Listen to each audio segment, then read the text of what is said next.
Assalamualaikum warahmatullahi wabarakatuh. Baik, saya Ramida Fitri dengan NIM 1930106041 Tadris Biologi 3B. Kali ini saya akan menjelaskan materi tentang sistem pernafasan. Pengertian sistem pernafasan. Sistem pernafasan atau sistem respirasi adalah sistem organ yang digunakan untuk pertukaran gas. Sistem pernafasan umumnya termasuk saluran yang digunakan untuk membawa udara ke dalam paru-paru, di mana terjadi pertukaran gas. Bagian dari alat-alat pernafasan manusia dapat dilihat pada gambar yang tertera dalam PPT. Bagian yang pertama ada hidung. Rongga hidung termasuk alat pernapasan pada manusia paling luar dan merupakan alat pernapasan paling awal. Udara keluar masuk melalui rongga hidung. Rongga hidung selalu lembab karena adanya selaput lendir. Di dalam rongga hidung juga terdapat rambut-rambut pendek dan halus. Selaput lendir dan rambut-rambut halus ini berfungsi menyaring debu dan kotoran yang masuk bersama udara, melekatkan kotoran pada rambut hidung, mengatur suhu udara pernapasan, dan mengenali adanya bau. Selanjutnya, bagian laring. Laring sering disebut dengan voice box, dibentuk oleh struktur epitelium yang berhubungan dengan faring dan trakea. Laring terletak di anterior tulang belakang keempat dan keenam. Bagian atas dari esofagus berada di posterior laring. Fungsi utama laring adalah untuk pembentukan suara, sebagai proteksi jalan napas bawah dari benda asing dan untuk memfasilitasi proses terjadinya batuk. Bagian selanjutnya, paru-paru. Paru-paru terletak pada rongga dada, berbentuk kerucut yang ujungnya berada di atas tulang iga pertama dan dasarnya berada pada diafragma. Paru-paru kanan mempunyai 3 lobus, sedangkan paru-paru kiri mempunyai 2 lobus. Kelima lobus tersebut dapat terlihat dengan jelas. Setiap paru-paru terbagi lagi menjadi beberapa subbagian menjadi sekitar 10 unit terkecil yang disebut bronchopulmonary segments. Bagian selanjutnya alveolus. Bronchiolus bermuara pada alveol tunggal, struktur berbentuk bola-bola mungil yang diliputi oleh pembuluh-pembuluh darah. Dindingnya tipis, lembab, dan berdekatan erat dengan kapiler-kapiler darah. Alveolus menyerupai tangkai buah anggur dan sel-selnya bersifat lentur. Kantong-kantong ini bersifat lentur karena dilumasi satu zat yang disebut surfaktan.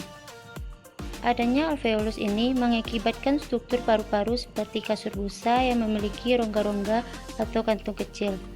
Alveolus berjumlah 600 juta, sehingga dapat memperluas permukaan paru-paru. Terdapat 2 jenis proses pernafasan pada manusia, proses inspirasi dan proses ekspirasi.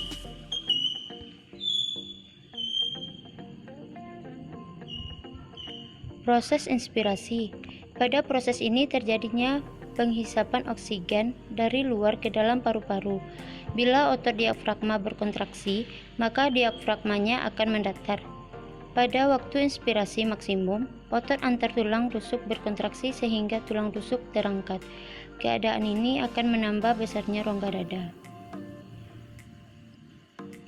Selanjutnya, proses ekspirasi. Proses ini terjadi ketika kita menghembuskan udara. Pada proses ini terjadi proses pengeluaran karbon dioksida dan uap air dari paru-paru keluar tubuh. Pada gambar terlihat otot-otot dinding diafragma mengendur dan ditekan ke atas oleh organ perut. Tulang rusuk kembali ke posisi semula sehingga rongga dada menyempit. Akibatnya udara dapat terdorong keluar paru-paru. Selanjutnya kita akan menjelajahi bagaimana mekanisme pernafasan pada manusia berlangsung, yaitu pernafasan dada dan pernafasan perut.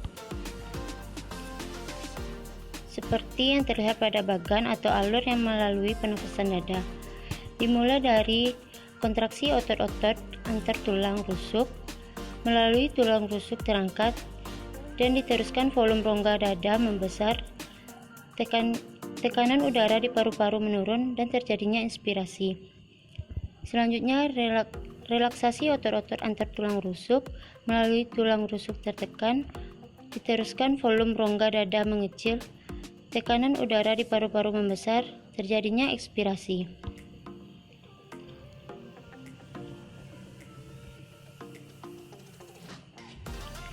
Volume udara pernapasan.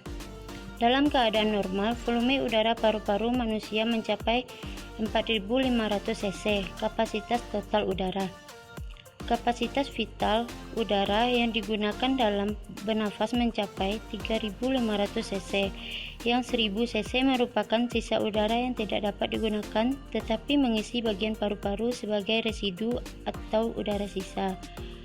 Kapasitas vital adalah jumlah udara maksimum yang dapat dikeluarkan seseorang setelah mengisi paru-parunya secara maksimum. Sedangkan kapasitas tidal adalah jumlah udara yang keluar masuk paru-paru pada pernafasan normal. Selanjutnya, proses pertukaran oksigen dan karbon dioksida ada dua, pernafasan eksternal dan pernafasan internal. Pernafasan eksternal merupakan pertukaran O dari udara dengan CO dari kapiler darah dalam alveolus. Pada sistem pernafasan eksternal, oksigen di dalam alveolus masuk ke kapiler arteri darah dengan cara berdifusi. Proses difusi ini dapat berlangsung karena perbedaan tekanan parsial antara O dalam alveolus dengan oksigen dalam kapiler darah. Tekanan parsial oksigen dalam alveolus lebih tinggi dibanding oksigen dalam kapiler darah. Di dalam kapiler arteri darah, oksigen kemudian akan diikat oleh hemoglobin. Proses pengikatan oksigen oleh hemoglobin melalui reaksi sebagai berikut. Hb ditambah oksigen menjadi HBO. Selanjutnya, pernafasan internal. Pernafasan internal yaitu proses pertukaran O2 dan CO2 dari kapiler darah ke sel-sel tubuh. Pada pernafasan internal, O2 yang sudah terikat pada hemoglobin dalam bentuk oksihemoglobin diangkut menuju sel. Hemoglobin dalam darah berfungsi untuk mengikat dan melepaskan oksigen.